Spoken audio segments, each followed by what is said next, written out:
नारद जी ने कहा, एक बार इन्हीं भगवान श्री कृष्ण से शक्ति प्राप्त करके देवताओं ने युद्ध में असुरों को मारा था। उस समय असुर मायावियों ने के परम गुरु मय दानव की शरण में गए। शक्तिशाली मायासुर ने सोने चांदी और लोहे के 3 विमान बना दिए। वे विमान के क्या थे, 3 पुर ही थे। वे इतने विलक्षण थे कि उनका आना जाना मालूम नहीं पड़ता था। देव सेनापतियों के मन में 3 लोक और लोकपतियों के प्रति वैर भाव पहले से ही था। अब उनको याद करके उन तीनों विमानों के द्वारा वे छिपे छिपे रह करके सब का नाश करने लगे। सभी देवता मारे जाने लगे। लोकपालों के साथ सारी प्रजा भयंकर शंकर की शरण में आई, भगवान शंकर के शरण में आई और उनसे प्रार्थना की। उनकी प्रार्थना सुनकर भगवान शंकर ने धनुष पर बाण चढ़ाकर तीनों पुरों पर छोड़ दिया। उनके बाणों के स्पर्श से सभी विमान वासी निष्प्राण होकर गिर पड़े। महामायावी बहुत से उपाय जानता था। वह उन दैत्यों को उठाकर अपने बनाए हुए अमृत के कुएं में डाल दिया। अमृत रस का स्पर्श होते ही वे सभी राक्षस जी उठे। भगवान श्री कृष्ण ने देखा कि महादेव जी तो अपना संकल्प पूरा नहीं होने के कारण उदास हो रहे हैं। तब उन्होंने एक युक्ति की कि भगवान विष्णु उस समय गौ बन गए और ब्रह्मा जी बछड़ा बन गए। वे दोनों उस सिद्ध रस के कुएं का सारा अमृत पी गए। जब मायासुर को यह मालूम हुआ तो उसको शोक नहीं हुआ। उसने कहा कि भाई, देवता, असुर, मनुष्य अथवा कोई भी प्राणी अपने पराये अथवा दोनों के लिए जो प्रारब्ध का विधान है उसे मिटा नहीं सकता। तब शोक किस लिए करना चाहिए। उसके बाद भगवान श्री कृष्ण ने अपनी शक्तियों के द्वारा भगवान शंकर के युद्ध की सामग्री तैयार की। इन सामग्रियों में सज धज कर भगवान शंकर ने अभिजीत मुहूर्त में धनुष पर बाण चढ़ाया और उन तीनों दुर्वेद्य विमानों को भस्म कर त्रिपुरारी की पदवी प्राप्त कर ली। यस्य लक्षणं प्रोक्तं वर्णाभिव्यज्यकं ते यदन्तत्रापि दृश्येत तद ते नैव विनिर्दिशेत। अर्थात जिस वर्ण का जो लक्षण शास्त्र में बताया गया है, यदि वह लक्षण किसी दूसरे में भी दिखाई पड़े तो उसे उसी नाम से पुकारा जाना चाहिए।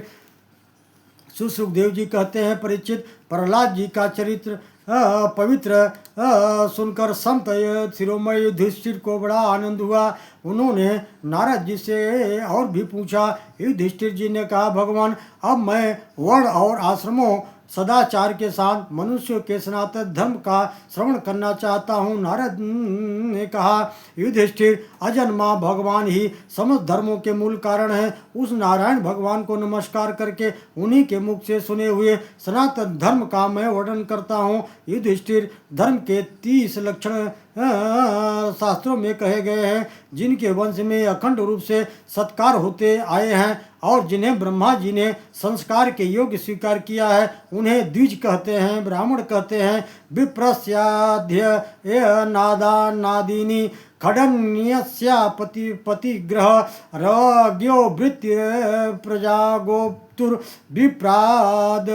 वाकरादिभिः वैश्यस्तु वार्ता वृत्तिश्च नित्यं ब्रह्मकुलानुगः शूद्रस्य द्विज शुश्रूषा वृत्तिश्च स्वामिनो भवेत्। अर्थात अध्ययन, अध्यापन, दान देना, यज्ञ करना, यज्ञ कराना, ये 6 कर्म ब्राह्मण के हैं। क्षत्रियों को दान नहीं लेना चाहिए।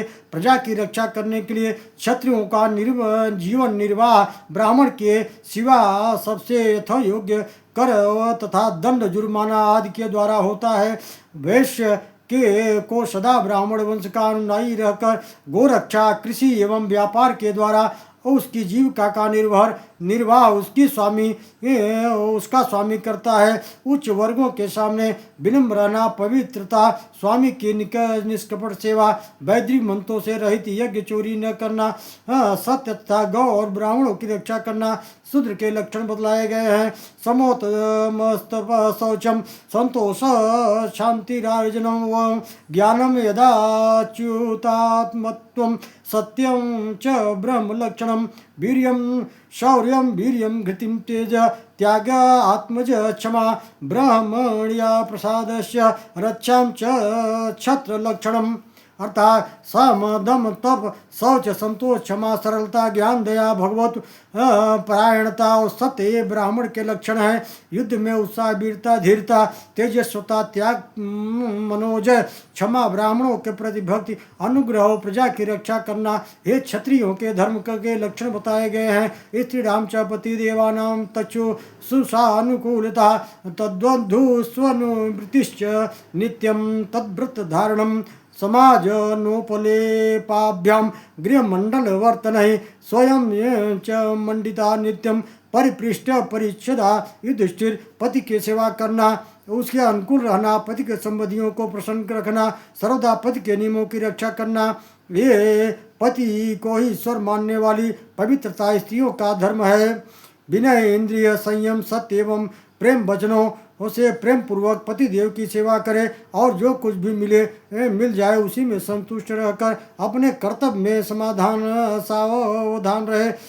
वेदर्षि ऋषियों ने युग युग से प्रायः मनुष्य के स्वभाव के अनुसार धर्म की व्यवस्था की है। वही धर्म उनके लिए इस लोक और परलोक में कल्याणकारी है। जो स्वाभाविक वृत्ति का आश्रय लेकर अपने स्वधर्म का पालन करता है वह धीरे धीरे उन स्वाभाविक कर्मों से ऊपर उठ जाता है और गुणातीत हो जाता है।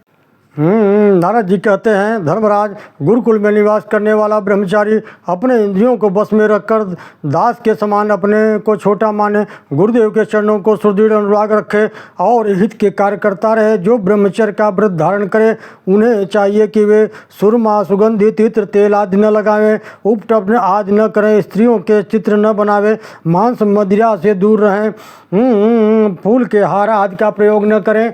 इस प्रकार गुरुकुल में निवास करके द्विजाति को अपने शक्ति और आवश्यकता के अनुसार वेद उपनिषदों का अध्ययन ज्ञान प्राप्त करना चाहिए। अगर सामर्थ्य हो तो गुरु जी को मुँह मांगी दक्षिणा भी देनी चाहिए। इसके बाद उनकी आज्ञा से गृहस्थ वानप्रस्थ संन्यास आश्रम में प्रवेश करें। आजीवन ब्रह्मचर्य का पालन करते हुए उसी आश्रम में रहे।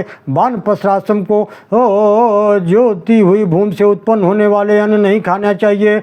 आग से पकाया अथवा कच्चा अन्न भी न खाए। केवल सूर्य ताप में से पके हुए कंद मूल फल आदि का सेवन करें। अग्निहोत्री को अग्नि की रक्षा के लिए ही घर, पर्णकुटी अथवा पहाड़ की गुफा का आश्रय ले और स्वयं शीत, वायु, अग्नि, वर्षा और घाम को सहन करे। यति धर्म का निरूपण है। अवधूत दत्तात्रेय प्रहलाद का संवाद भी है। नारद जी कहते हैं, धर्मराज, यदि वानप्रस्थी में ब्रह्म विचार का सामर्थ्य हो तो सब कुछ छोड़कर संन्यास ले ले। यदि किसी भी व्यक्ति वस्तु, स्थान और अपेक्षा न रखकर एक गांव में या एक स्थान पर एक ही रात ठहरे का नियम लेकर पृथ्वी पर विचरण करे, अपने जीवन निर्वाह के लिए कोई जीविका न करे, शिष्य मंडली न जुटावे, बहुत से ग्रंथों का अध्ययन न करे, व्याख्यान न दे और बड़े बड़े कर्मों का आरंभ न करे, अत्यंत प्रतिभाशाली होने पर भी साधारण मनुष्यों के दृष्टि से ऐसा जान पड़े मानो को गूंगा है। युधिष्ठिर, इस विषय में महात्मा लोग एक इतिहास वर्णन करते हैं। वह है दत्तात्रेय मुनि भक्तराज प्रहलाद का संवाद। प्राचीन काल की एक बात है। एक दिन प्रहलाद जी मंत्रियों के साथ लोगों से हृदय की बात जानने की इच्छा से लोगों में विचरण कर रहे थे। उन्होंने देखा कि सह पर्वत की तलहटी में कावेरी नदी के तट पर पृथ्वी पर एक मुनि पड़े हुए हैं। प्रहलाद जी उनके सिर चरणों में स्पर्श करके प्रणाम किया। यह जानने की इच्छा से उन्हें प्रश्न किया, भगवान, आपका शरीर योगी और भोगी पुरुषों के समान हिष्ट पुष्ट है, आप कोई उद्योग तो करते नहीं हो, यहाँ क्यों पड़े रहते हैं? आपका भोग कहाँ से पैदा हो गए? बिना भोग के ही आपका यह शरीर इतना हिष्ट पुष्ट कैसे हो गया? दत्तात्रेय ने कहा, दैत्यराज, सभी श्रेष्ठ पुरुष तुम्हारा सम्मान करते हैं। मनुष्य को कर्मों को निवृत्ति का फल मिलता है, यह बात तुम अपनी ज्ञान दृष्टि से जानते हो। तो भी प्रहलाद, तुम्हारा उत्तर देता हूँ। प्रहलाद जी की तृष्णा ऐसी वस्तु से है जो इच्छानुसार भोगों को प्राप्त होने पर भी पूरी नहीं होती। उसी के कारण जन्म मित्र के चक्कर में भटकना पड़ता है। कर्मों के कारण अनेक योनियों में भटकते भटकते मुझे यह मनुष्य योनि प्राप्त हुई है, जो स्वर्ग मोक्ष तीर्थ योनि इस मानव देह को भी प्राप्ति का द्वार है। इसमें पुण्य करे तो स्वर्ग निवृत्त हो जाए, और मोक्ष पाप करे तो तिर्यक योनि, और दोनों प्रकार की कर्म किए जाए तो मनुष्य योनि की प्राप्ति ही हो सकती है। कर्म करते रहते हैं।